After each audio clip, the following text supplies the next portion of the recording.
Bonjour, je m'appelle April. J'ai 13 ans maintenant et l'année dernière a été la pire de toute ma vie. Ma grand-mère adorée est morte.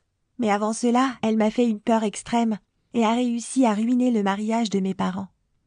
Malheureusement, le jour de ma naissance, mon grand-père, le père de mon père, est décédé. Mes parents ont donc immédiatement accueilli ma grand-mère chez nous. Et c'est elle qui m'a élevée pendant que mes parents étaient occupés au travail.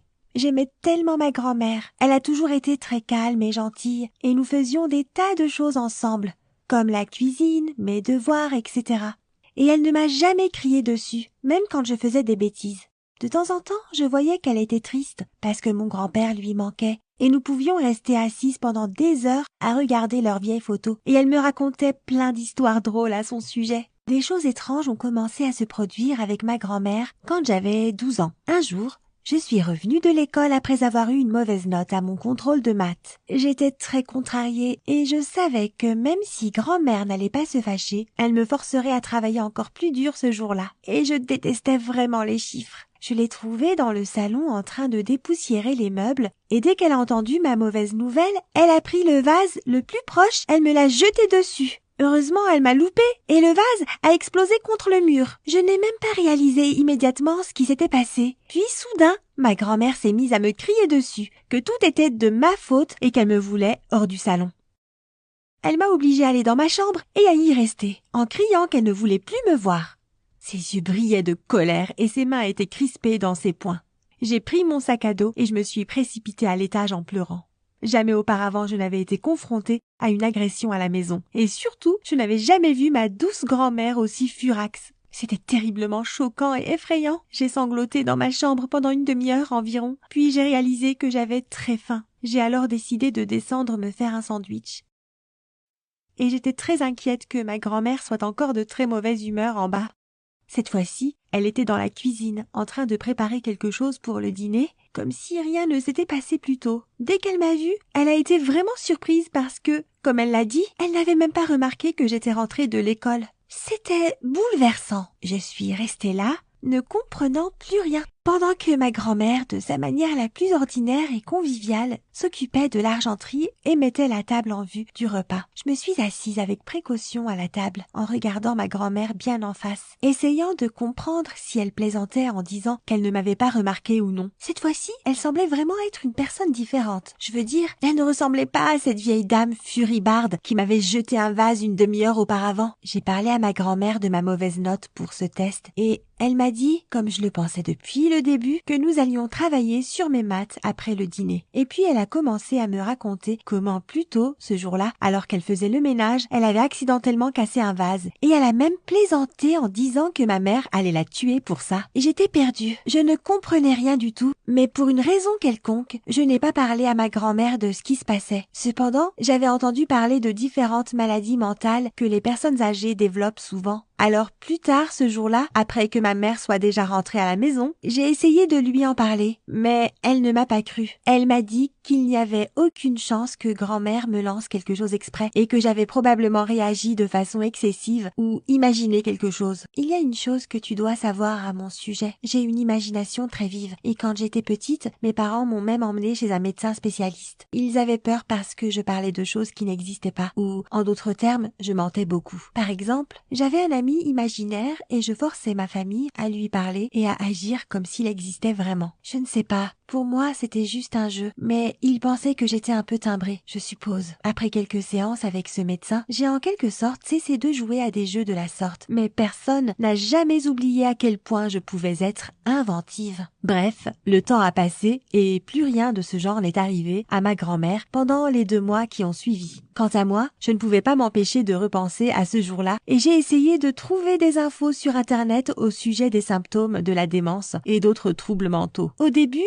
je me sentais un peu nerveuse de rester seule avec ma grand-mère. Alors, j'essayais de la fuir chaque fois que je le pouvais en lui disant que je voulais lire quelque chose ou discuter avec mes amis sur Internet et elle ne semblait rien suspecter d'étrange. Mais un jour, ou plutôt une nuit, mes parents m'ont annoncé qu'ils allaient rendre visite à leurs amis et qu'ils allaient probablement rentrer très tard à la maison. Il était déjà très tard et j'étais allongée dans mon lit avec mon iPad en train de regarder des trucs sur YouTube quand grand-mère est entrée dans ma chambre. Elle était très irritée et m'a dit que j'étais trop bruyante avec mes vidéos et que je l'empêchais de dormir. J'ai essayé de protester parce que d'habitude, le week-end, mes parents me laissaient rester debout jusqu'à 23 heures. En plus, la chambre de grand-mère était suffisamment éloignée de la mienne pour qu'elle ne puisse rien entendre. Mais soudain, elle s'est précipitée sur moi et m'a arraché la tablette des mains. Elle n'a pas réussi à l'éteindre et s'est mise encore plus en colère à cause de ça. Elle a attrapé l'oreiller le plus proche d'elle et m'a frappée tout en criant que j'aurais dû m'excuser plutôt que de lui répondre. J'ai eu tellement peur que tout ce que j'ai réussi à faire, c'est de me protéger la tête avec une couverture. J'ai senti l'oreiller s'abattre avec violence sur mes jambes. Bien sûr, ça ne m'a pas fait mal, mais je me suis mise à pleurer. Je savais que personne ne me croirait et je ne savais pas comment me sortir de cette situation. Mais juste au même moment, j'ai entendu la porte d'en bas s'ouvrir et se refermer, ce qui signifiait que mes parents étaient rentrés à la maison. Alors j'ai commencé à les appeler à l'aide. Je ne sais pas exactement ce qui s'est passé ensuite, parce que je me cachais encore sous la couverture, mais à en juger par ce que j'ai entendu, papa a essayé de calmer grand-mère et l'a fait sortir de ma chambre. Pendant ce temps, maman s'est précipitée vers moi et a commencé à me serrer dans ses bras en disant combien elle était désolée de ne pas m'avoir cru plus tôt. J'ai continué à sangloter, mais à ce moment-là, sachant que j'avais enfin le soutien de mes parents, je me suis sentie soulagée. J'espérais qu'ils pourraient emmener grand-mère chez le médecin ou faire quelque chose pour qu'elle redevienne normale. Le lendemain, mes parents ont emmené grand-mère à l'hôpital et quand ils sont rentrés à la maison, grand-mère s'est précipitée vers moi et m'a dit combien elle était désolée de m'avoir fait si peur. Cette fois-ci, elle avait l'air malade et un peu perdue. Mes parents se disputaient à propos de ce que le médecin avait dit. D'après ce que j'ai compris, il y avait 2 options pour faire face au diagnostic de grand-mère, quel qu'il soit. Nous pouvions soit la placer dans une clinique spécialisée, soit la garder avec nous, mais à une condition, qu'il y ait toujours quelqu'un pour s'occuper d'elle à tout moment. Il s'est avéré qu'elle ne pouvait plus rester seule.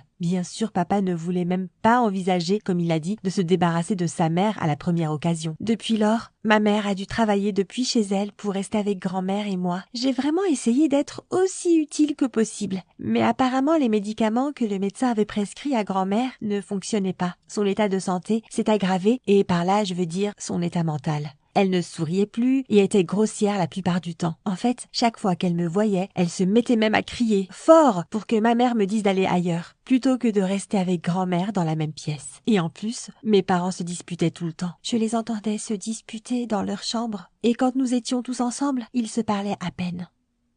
J'avais super peur qu'ils se séparent, alors j'essayais de ne pas parler des folies de ma grand-mère.